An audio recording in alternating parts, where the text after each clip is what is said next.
धीरे धीरे अपने नेत्रों को खोलें। शिव नाम का स्मरण सुख प्रदान करता, सुख, एक शक्ति, एक बल, एक ऊर्जा भगवान के नाम।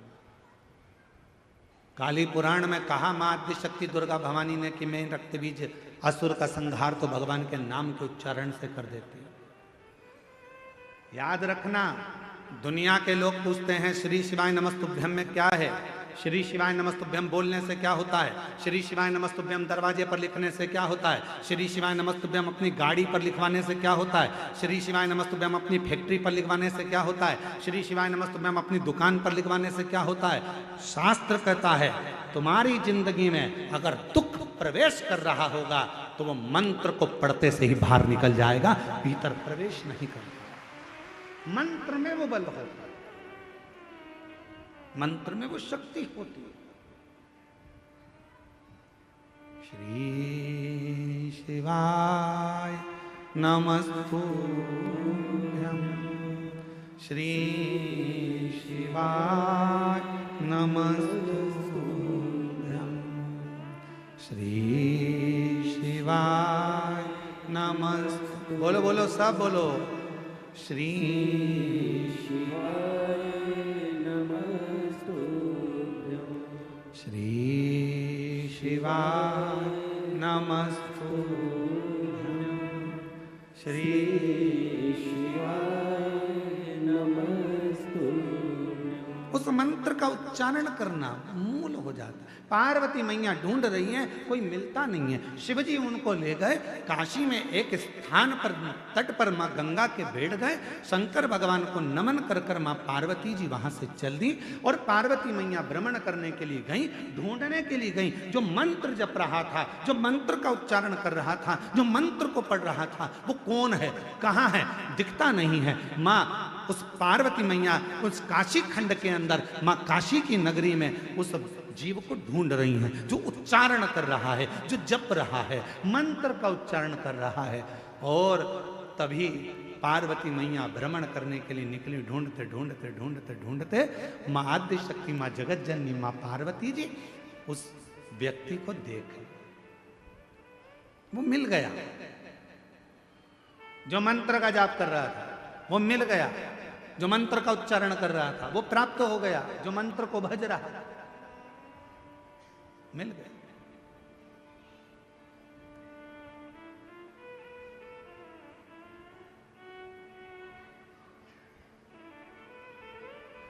शिव जी से पार्वती जी ने विनय करी, मैंने उसको ढूंढ लिया है जो मंत्र पढ़ रहा था, जो मंत्र का जप कर रहा था, मैंने उसको ढूंढ लिया। बाबा चलो एक बार उस पर भी कृपा कर दो, जो मंत्र का जप कर रहा था उस पर करुणा कर दो। शिव जी बहुत तेज हंसे, ढाका लगाकर खूब तेज बाबा भोलेनाथ हंस दिए। अब पत्नी कुछ कहे और पति जम के हंस दे तो पत्नी को गुस्सा आने लगता बहुत तेज। मैं तुमसे कुछ कहती हूं और तुम मेरी बात को हवा में उड़ा देते हो, मैं तुमको कुछ कहती हूं और तुम हंस के निकाल देते हो, मेरी बात तो तुम सुनते ही नहीं, मेरी बात तो तुम स्वीकारते ही नहीं।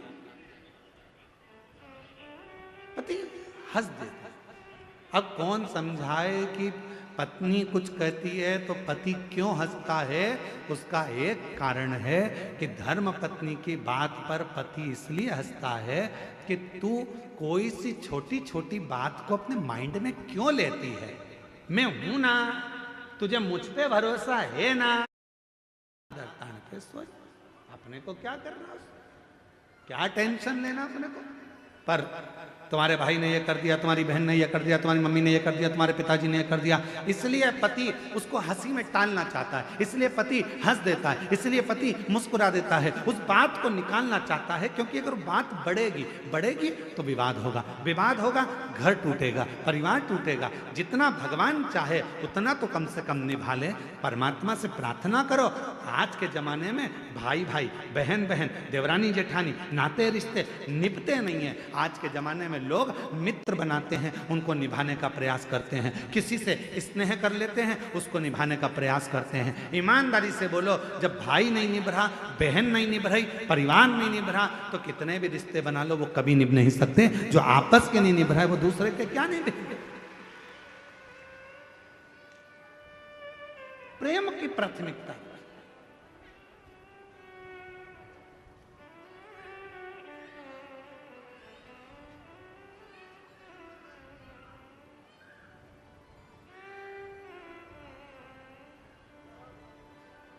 हमारे यहाँ कुबेरेश्वर बाबा के पवित्र धाम में कई लोग आते हैं, साथ में बर्तन भी लाते हैं, आटा भी लाते हैं, दाल भी लाते हैं, चावल भी लाते हैं। और पीछे बेलपत्री की जहाँ वाटिका है, वहाँ जहाँ बट वृक्ष है, वहाँ कहीं पर भी बैठकर अपना भोजन बनाते पाते, परिवार के साथ बैठकर भोजन करते। उनको देखकर हमें बड़ी प्रसन्नता होती है। हम कई लोगों से मिलने भी जाते हैं, वहाँ पर अगर सीहोर रहते हैं तो हम उनके पास जाते हैं, बोलते हैं भगवान बड़ी कृपा करा है आप पर कि कम से कम आज आपका पूरा परिवार बाबा के धाम में बैठकर भोजन तो कर रहा है। इससे बढ़कर सुख और क्या हो सकता है।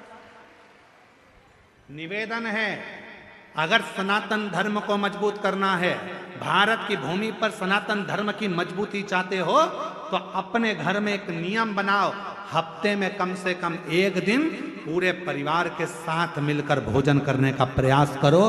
तो धीरे धीरे वो कुटुंब जब एक साथ जुड़ेगा, वो परिवार एक साथ जुड़ेगा, जब कुटुंब हमारा जुड़ना चालू होगा, तो फिर हम पर कोई आक्रमण नहीं कर सकता, आक्रमण नहीं कर सकता।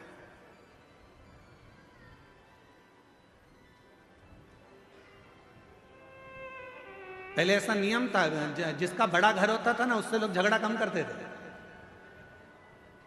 पहले देख लेते थे कितने भाई हैं, 9, उनके बच्चे कितने हैं, सबके मिला के 12। पहुंच मत जाना, धुन देंगे पकड़ कर, चले ही मत जाना।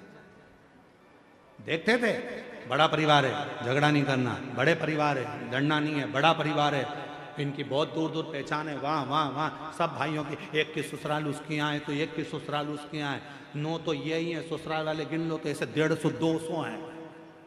भीड़ मत जाना, लड़ मत लेना।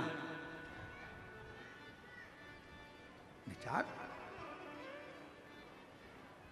लड़ाई ना हो, परिवार में कुटुंब में एकजुटता रखिए, थोड़ा जुड़ने का प्रयास करो, थोड़ा जोड़ने का प्रयास करो। अब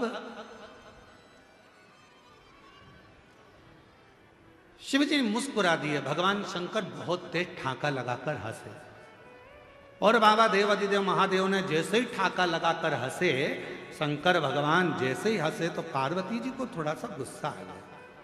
पार्वती जी ने कहा, प्रभु मैं इतनी जरूरी बात आपसे कह रही हूं और आप हंस रहे, आप मुस्कुरा रहे। भगवान भोलेनाथ जी ने कहा, पार्वती तू क्या कहना चाहती है मैं जानता हूं। तो पार्वती जी ने कहा, बताओ क्या कहना चाहती है। शिव जी कहने लगे, पार्वती तू कहना चाहती है कि वो जो मंत्र जप रहा है उसको वर प्रदान करने चलो, उसको आशीर्वाद देने चलो। पर पार्वती मैं उसको वर प्रदान करने नहीं जाऊंगा, मैं उसको आशीर्वाद देने नहीं जाऊंगा। पार्वती जी कहने लगी, ऐसा तो हो नहीं सकता, आपको चलना तो पड़ेगा। पार्वती जी कहने लगी, क्यों नहीं जाओगे। शंकर भगवान बोले, पार्वती बात इतनी सी है, जो वो मंत्र का जप कर रहा है, ओम का उच्चारण तो वो सही कर रहा है, पर मंत्र के बीच में एक त्रुटि कर रहा है। ओम का उच्चारण सही कर रहा है, पर मंत्र के बीच में एक त्रुटि कर रहा है। उस त्रुटि में वो मंत्र जप रहा है अमर होने का, पर उस मंत्र में एक त्रुटि है, एक गलती है, जिसके कारण वो मांग रहा है अमर होना, दिल से चाहता है अमर होना, पर मंत्र में गलती के कारण वो बोल रहा है कि मैं अभी मर जाऊं। एक गलती हो रही है उसके मंत्र में, एक त्रुटि हो रही है उसके मंत्र में। वो मृत्यु को मांग रहा है और भजन कर रहा है अमर होने का, तप कर रहा है अमर होने का, साधना कर रहा है अमर होने का, और मंत्र पढ़ रहा है मरने का। अब तुम बताओ क्या करूं? तो पार्वती जी बोली, भोलेनाथ जी ये तो बहुत बड़ी बात हो गई, आप कुछ मत दो उसको, चलो आप तो हमारे साथ वापिस कैलाश चलो। शिव जी कैलाश पहुंचे और भगवान देवाधिदेव महादेव जैसे ही कैलाश पहुंचे, पार्वती जी चुप चुप रहने लगी, बोलती नहीं थी, बहुत मौन रहती थी। मौन रहती तो एक बार षडानंद कार्तिकेय जी ने पूछ लिया, मैया क्या बात है, तुम बोलती क्यों नहीं हो, आजकल बहुत चुप रहती हो। गणेश जी ने पूछा, माँ आप बोलती नहीं हो, बहुत चुप रहती हो, कुछ बोलती नहीं हो। शंकर भगवान को मालूम पड़ा कि पार्वती कुछ बोलती नहीं है, आजकल चुप रहने लगी है। तब शिव जी ने पूछा, पार्वती बात क्या है, जिस दिन से तुम काशी से आई हो उस दिन से तुम मौन हो, चुप हो, कुछ बोलती क्यों नहीं हो? तब पार्वती जी ने कहा, स्वामी मेरे मन में एक संशय है। क्या संशय है पार्वती? मेरे मन का संशय यह है स्वामी कि वो जो काशी में जप रहा था, मंत्र गलत पढ़ रहा था और मांग सही रहा था, ऐसे ना जाने संसार में कितने लोग होंगे। महाराज भोले बाबा, आपके डमरू की नाद से, आपके गंगा की धार के जल से करोड़ों करोड़ों मंत्र बने हैं।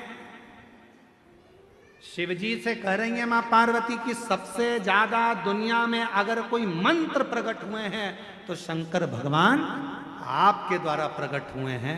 इतने करोड़ों मंत्र लोग अगर बोलेंगे, उसमें कोई त्रुटि होगी तो बेचारों का क्या होगा, इसलिए कुछ कृपा करो, कुछ कृपा करो। शिव जी ने कहा, मांग तुझे क्या चाहिए पार्वती? पार्वती जी कहती हैं, प्रभु बस ऐसी कृपा कर दो कि कोई कैसा भी जपे, गलत भी जपे, चाहे सत्य भी जपे, सही भी जपे, चाहे वो गलत भी जपे, तो भी उसको नरक ना भोगना पड़े, वो आपके धाम सारी कामनाएं प्राप्त कर कर आपके धाम में पहुंच जाए। ऐसा वर, बस इतना सा वर।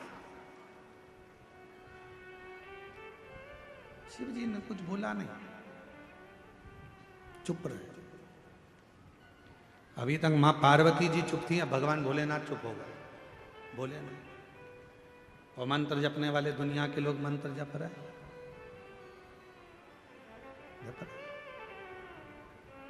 ओम नमः शिवाय, ओम नमः